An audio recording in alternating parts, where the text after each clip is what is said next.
ఆంధ్రమాత అనుంగు బిడ్డ స్వర్గీయ వైఎస్ రాజశేఖర రెడ్డి గారి ముద్దుల బిడ్డ, ఆంధ్రప్రదేశ్ కాంగ్రెస్ కమిటీ అధ్యక్షురాలు, కడప పార్లమెంటుకు కాంగ్రెస్ అభ్యర్థి శ్రీమతి వైఎస్ శర్మిలారెడ్డి గారు మాట్లాడతారు.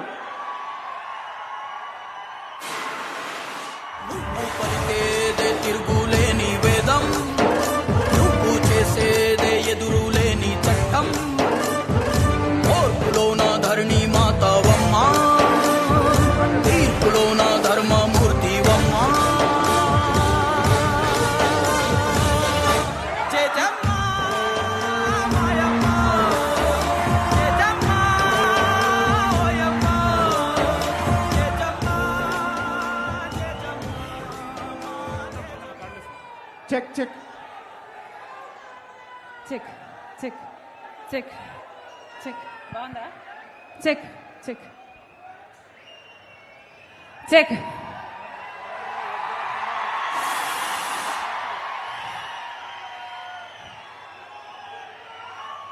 కడప జిల్లా ప్రజలకు,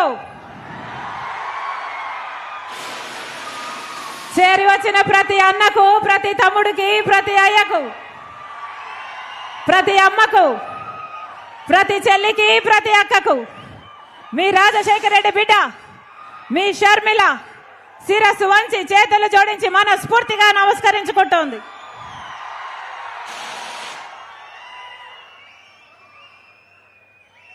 నేను రాజశేఖర రెడ్డి బిడ్డను. కడప పార్లమెంట్ స్థానానికి కాంగ్రెస్ పార్టీ తరఫున ఎంపీ అభ్యర్థిగా పోటీ చేస్తుంది రాజశేఖర రెడ్డి బిడ్డ. మీ అందరి ఆశీర్వాదంతో పాటు మీ ప్రేమను, మీ ఓటును, మీ అభిమానాన్ని మీ రాజశేఖర రెడ్డి బిడ్డ మీద ఉంచాలని శిరస్సు వంచి చేతులు జోడించి మనస్ఫూర్తిగా ప్రార్థిస్తుంది రాజశేఖర రెడ్డి బిడ్డ. ఈ రాష్ట్రంలో ప్రజల సంక్షేమం కోసం కట్టుబడిన ఏకైక పార్టీ కాంగ్రెస్ పార్టీ. 10 సంవత్సరాలైంది కాంగ్రెస్ పార్టీ రాష్ట్ర విభజన జరిగి. 10 సంవత్సరాల రాష్ట్ర విభజన జరిగితే ఈ 10 సంవత్సరాలలో ఒక్కటంటే ఒక్క విభజన హామీ కూడా నెరవేర్చలేదు. ఇప్పుడున్న పాలక పక్షమైన ప్రతిపక్షమైన బీజేపీ పార్టీ అయినా, ఏ బీజేపీ పార్టీ అయితే 10 సంవత్సరాలుగా ఆంధ్ర రాష్ట్రానికి వెన్నుపోటు పొడుస్తూనే ఉందో అదే బీజేపీ పార్టీకి పొత్తు పెట్టుకున్నాడు చంద్రబాబు గారు. అదే బీజేపీ పార్టీతో తొత్తయ్యాడు జగన్మోహన్ రెడ్డి గారు. వాస్తవం కాదా?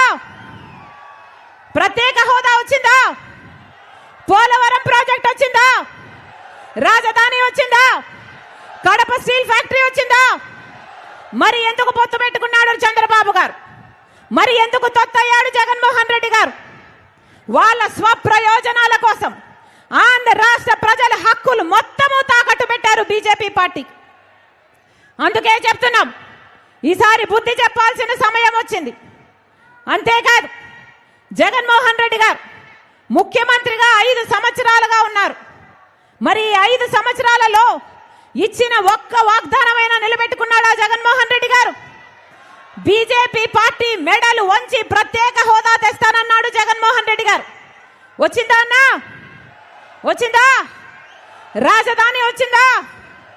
అందరికీ అన్ని ఉన్నాయే. హైదరాబాద్ ఉంది, చెన్నై ఉంది, బెంగళూరు ఉంది. మనకేముందన్నా? మనకేముంది?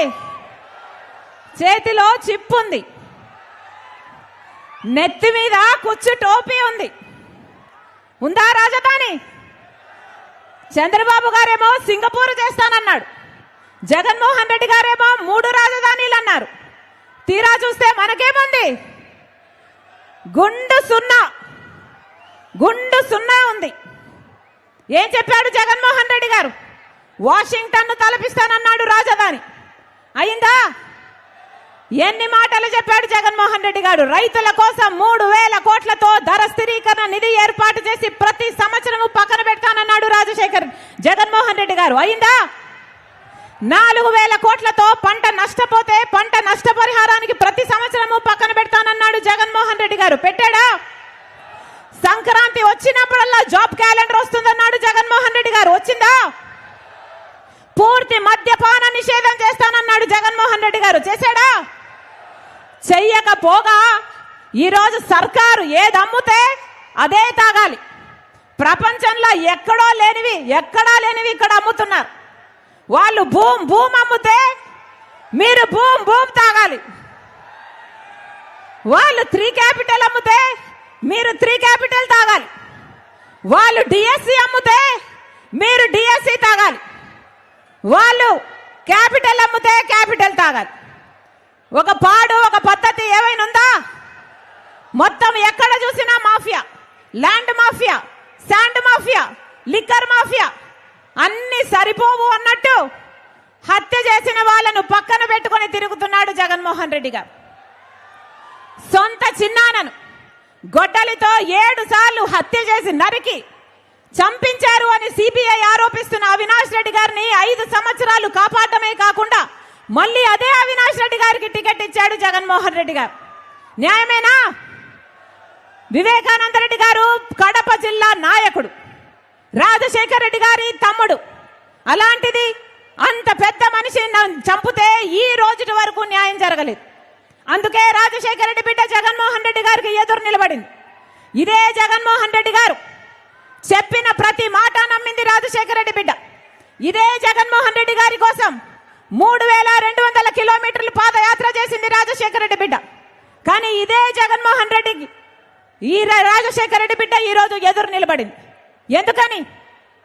ఎందుకంటే ముఖ్యమంత్రి అయిపోయిన తర్వాత జగన్మోహన్ రెడ్డి గారు ఒక మారిపోయిన మనిషి కాబట్టి. ముఖ్యమంత్రి కాకముందు రాజశేఖర్ రెడ్డి గారికి చావు వెనుక రిలయన్స్ హస్తం ఉంది అని చెప్పిన జగన్మోహన్ రెడ్డి గారు ఆ తర్వాత ముఖ్యమంత్రి అయ్యాక రిలయన్స్ సంస్థ వాళ్ళకి పిలిచి మరీ రాజ్యసభ సీట్ ఇచ్చాడు. మరి ఏమనుకోవాలి? తండ్రిని చంపించిన వాళ్ళకి మీరు ఇచ్చారు అనుకోవాలా, లేకపోతే ఆ రోజు మీరు చెప్పింది అబద్ధము అనుకోవాలా? వివేకానంద రెడ్డి గారు చనిపోయిన రోజున సిబిఐ ఎంక్వైరీ కోరాడు జగన్మోహన్ రెడ్డి గారు. కానీ ముఖ్యమంత్రి అయిన తర్వాత సిబిఐ అవసరం లేదు అన్నాడు జగన్మోహన్ రెడ్డి గారు. మరి ఏమనుకోవాలి? ఎప్పుడు ఏది వీలైతే ఆ మాట మారుస్తుంటే జగన్మోహన్ రెడ్డి గారు రాజశేఖర రెడ్డి గారి ఆశయాలను నిలబెట్టిన వాడు ఎలా అవుతాడు? పదే జగన్మోహన్ రెడ్డి గారు చెప్తున్న మాట, కాంగ్రెస్ పార్టీ రాజశేఖర రెడ్డి గారి పేరును సిబిఐ ఎంక్వైరీలో ఛార్జ్ షీట్ లో చేర్చింది అని మళ్ళీ చెప్తున్నాం. జగన్మోహన్ రెడ్డి గారికి రాజశేఖర రెడ్డి గారి పేరును సిబిఐ ఛార్జ్ షీట్ లో చేర్చింది కాంగ్రెస్ పార్టీ కాదు, స్వయానా జగన్మోహన్ రెడ్డి గారు. ఇదే జగన్మోహన్ రెడ్డి గారు పొనుగోలు సుధాకర్ ద్వారా రాజశేఖర రెడ్డి గారి పేరుని ఛార్జ్ షీట్లో చేయించాలి అని 3 కోట్లకు వెళ్లారు. ఎందుకంటే రాజశేఖర రెడ్డి గారి పేరు లేకపోతే జగన్మోహన్ రెడ్డి గారు ఈ కేసులో నుంచి బయటపడడం అసాధ్యం కాబట్టి. అదే పొనుగోలు సుధాకర్ రెడ్డికి ముఖ్యమంత్రి అయిన 6 రోజుల్లోనే జగన్మోహన్ రెడ్డి గారు ఏఏజీ పదవిని కూడా ఇచ్చారు. ఎందుకు అని అడుగుతున్నాం. కన్న తండ్రి పేరుని సిబిఐ ఛార్జ్ షీట్ లో చేర్పించిన వాడికి మీరు ఏఏజీ పదవిని ఇచ్చారు అంటే దానికి అర్థము మీ మాట మేరకే ఆయన సిబిఐ ఛార్జ్ షీట్ లో రాజశేఖర రెడ్డి గారి పేరు ఉండాలి అని కోర్టుకు వెళ్ళాడు అని మీరే ఒప్పుకున్నట్టు కాదా అని అడుగుతున్నాం. ఈరోజు జగన్మోహన్ రెడ్డి గారు ఉన్నవి లేనట్టుగా లేని ఉన్నట్టుగా ఊసరవల్లిలాగా మారి ఏదంటే అది మాట్లాడుతున్నారు. ఎందుకు అని అడుగుతున్నాం.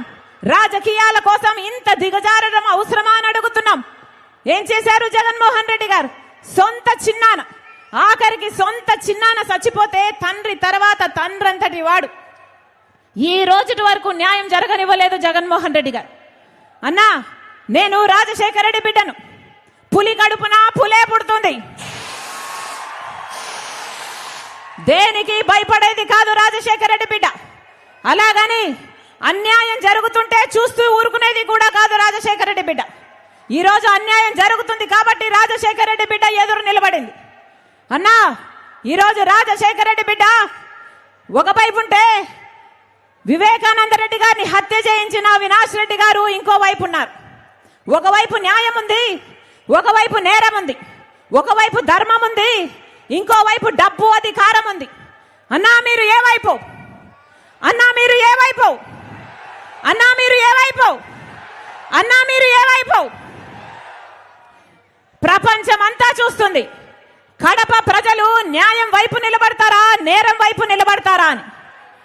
కడప ప్రజలు న్యాయాన్ని గెలిపిస్తారా నేరాన్ని గెలిపిస్తారా అని మన దేశం కాదు ప్రపంచం మొత్తము చూస్తుంది. అందుకే ఈసారి ఎన్నికల్లో బుద్ధి చెప్పాల్సిన వాళ్ళకు బుద్ధి చెప్పండి, న్యాయం చేయాల్సిన వాళ్ళకు న్యాయం చేయాలని మీ రాజశేఖర రెడ్డి బిడ్డ ఇక్కడికి వచ్చిన ప్రతి అన్నను, ప్రతి తమ్ముణ్ణి, ప్రతి అక్కను, ప్రతి చెల్లిని శిరస్సు వంచి చేతులు జోడించి మనస్ఫూర్తిగా ప్రార్థిస్తుంది. మీకు మాటిస్తున్నా మీ ఎంపీ అభ్యర్థిగా నన్ను గెలిపించండి. ఈ రాజశేఖర రెడ్డి బిడ్డ మీ బిడ్డ అవుతుంది, మీ బలం అవుతుంది, మీ బాధ్యతను తన భుజాన వేసుకుంటుంది, మీ గొంతు అవుతుంది, మీకోసం కొట్లాడుతుంది. అవసరమైతే ఇక్కడ కొట్లాడుతుంది, లేదంటే ఢిల్లీ పార్లమెంటులోనైనా కొట్లాడుతుంది. మీరు ఆశీర్వదించండి. ఈ రాజశేఖర రెడ్డి బిడ్డ మీకు మాటిస్తుంది, ఈ గడ్డ మీదనే బతుకుతుంది. రాజశేఖర రెడ్డి బిడ్డ మీ ఎంపీగా మీతోనే కలిసి బతుకుతుంది. ఈ గడ్డ బిడ్డలకే తన జీవితాన్ని అంకితం చేస్తుంది. మరొక్కసారి వేదిక మీద ఉన్న రాహుల్ గాంధీ గారికి, వేదిక మీద ఉన్న డిఎస్ఏ గారికి, డికేఎస్ గారికి రాజశేఖర రెడ్డి బిడ్డ మనస్ఫూర్తిగా ఆహ్వానం పలుకుతూ మమ్మల్ని చూడ్డానికి, మీ అందరినీ నా కోసం ఆశీర్వాదం అడగడానికి అదే పనిగా వచ్చారు. మరొక్కసారి వారికి మనస్ఫూర్తిగా కృతజ్ఞతలు తెలుపుకుంటూ వచ్చిన మీ అందరికీ కూడా రాజశేఖర రెడ్డి గారు రాజశేఖర రెడ్డి బిడ్డ మనస్ఫూర్తిగా కృతజ్ఞతలు తెలుపుకుంటూ సెలవు.